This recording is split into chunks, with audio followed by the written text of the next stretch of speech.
Pastor, real quick, para po sa mga hindi nakakakilala sa inyo, pwede niyo po bang pakilala kung sino si Pastor James Pyatt at paano po kayo tinawag ni Lord sa ministry at ayun, ano pong itsura nun sa inyo?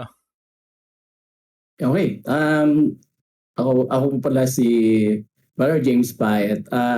Actually, taga Pangasinan ako. I accepted Jesus as my Savior and Lord 1984 during my college days.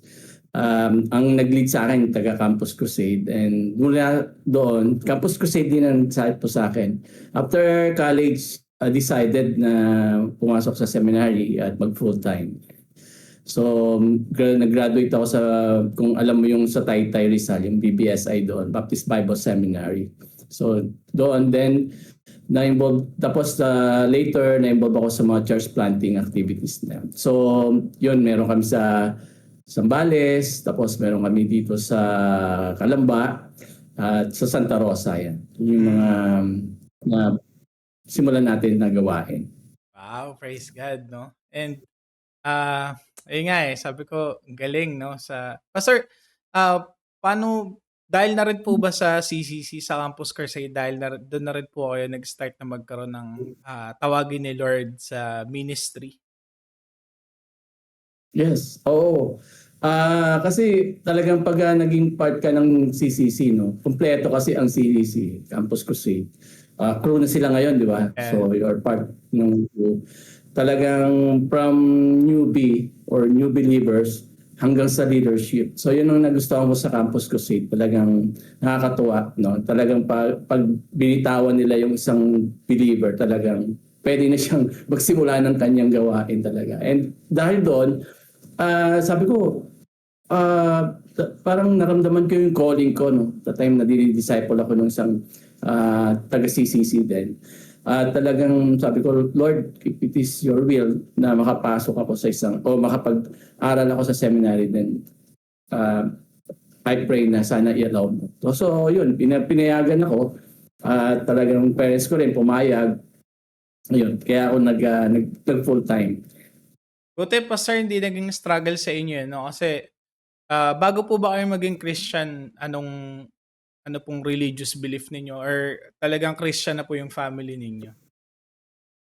Oo, actually ano kami, ako laki Sunday school. Pero although laki Sunday school, ano, dumaan din talaga ako doon sa mga kwento ng iba na talagang nagkaroon ng problema sa kabataan, tapos na ano sa mga bisyo, nalulong, di ba? So talagang sabihin natin, naging black sheep din ako. But yun nga, iba mang usap si Lord eh. Talagang may timing si God. So good, talagang divine intervention siguro yung sa college day. Talagang binago niya ako totally. And I praise God kasi from being black sheep, no, talagang redirect niya yung buhay ko at dire-diretso na hanggang sa after ng graduation nga, I decided to be full-time sa gawain ng Panginoon. Yeah. Pero ano, parang yung gano'n naman kasi Pastor, yung high school to college days, ano siya tawag dito, parang yun yung mga time talaga na nag-e-explore talaga yung isang kabataan kaya parang ang dami nasusubukan eh. Banggit ko nga po sa inyo, Pastor, ako naman po, una ako na-share ng gospel, that was 2008. November 28, 2008 sa isang ano rin po, sa isang house church din, Pastor. Kaya sabi ko sa inyo, 'di ba, bago tayo mag-record, talaga sobrang lapit talaga sa heart ko ng house church kasi doon ako unang naka-receive kay Christ. At yung house church po na yun, yun po ay, ang tawag po kasi dati pa, nung sa CCF din po kasi yun eh. Tapos ang tawag nila is Bible study. So, Bible study siya, ganyan. Tapos, yun, sabi ko, na-enjoy ko po yung ano, in-invite ako ng kabanda ko. Na yung time po kasi na nagbabanda ako. Nag-invite po sa amin doon ay yung vocalist namin. Tapos yun, doon po ako na-share ng gospel. Pero dahil nga po, bata pa ako nung time na yun, I was 2008, 14 years old ako nun, Pastor, 14. Tapos, so, ano pa ako, kumbaga parang andun pa ako sa nag-e-explore. So, hindi ako yung siguro ano, sa madaling salita Pastor, hindi ako na disciple ng ayos. Kumbaga hindi ako na hindi ako naturuan na parang, ito pala 'pag Christian pala kailangan ganito. Kasi yung kabanda ko na Hmm. nag-share sa'kin ng gospel, gano'n din, double life din siya pastor. Pero praise God din sa life niya kasi nga yun, parang siya yung ginamit ni Lord para makakilala ako. And then Amen. yun, tapos nung uma-attend na po ako sa J-Zone pa that time pastor, sa CCF, yung youth, hindi pa po Elevate. Yun, Oo, hindi pa.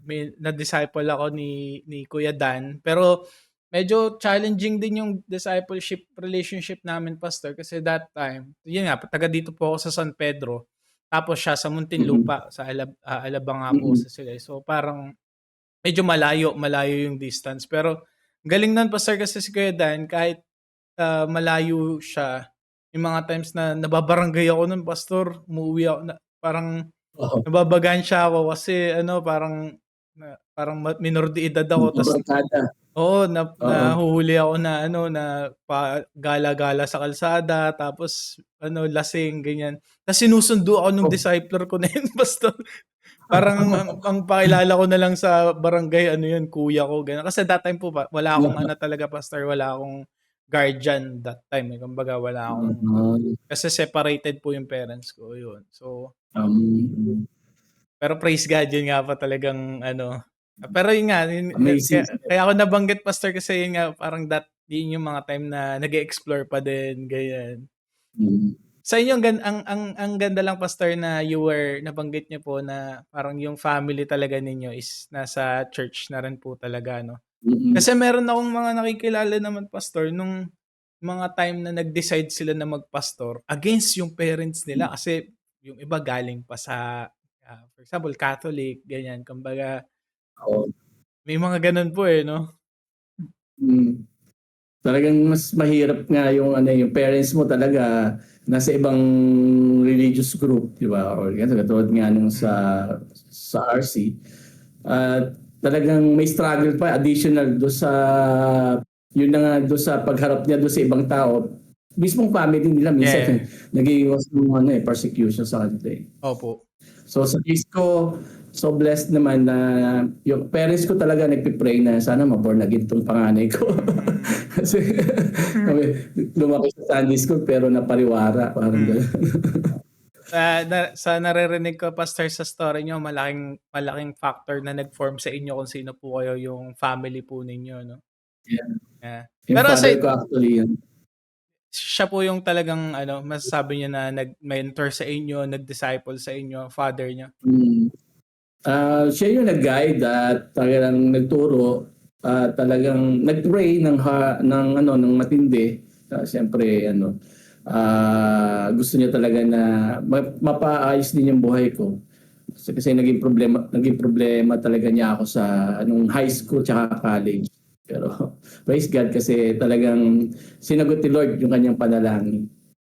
Bukod sa parents niyo at sa father niyo po pastor, meron pa po bang mga ibang ginamit si Lord, like mga mentors, nag-disciple sa Yes, inyo? yung ang aking pastor na nasa US na siya ngayon si okey lang ba magbanggit ng pangalan? Oo, okey naman po. Ah, Lalo yung si mga Pastor ganyang mga taong yan, sina ginamit ni Pastor Lord sa buhay natin. yan, si, Pastor Ferdinand Caratman, yan nasa US na siya. So siya yung, naging, pastor namin, so naging guide din namin. Tapos may mga kuya-kuya din ako na mga talagang nag-guide din sa amin sa church. Plus yun nga yung aking, discipler sa college 'no, talagang, ah although saglit lang, mga 2 years lang kasi dumaan din talaga ako sa program nila na talagang nakatulong ng malaki. And then so of course pagdating sa seminary doon mas na-develop na talaga. So marami ng mga naging kaibigan na talagang fellow pastor din na talagang sabihin natin na kahit pa paano talagang naka-influence din. So Hmm. talagang blessing din sa Panginoon talaga yung mga kasama mo na talagang ah, sabi natin mas mature sa'yo kasi Mm. mabibitbit ka eh, ma-encourage ka nila.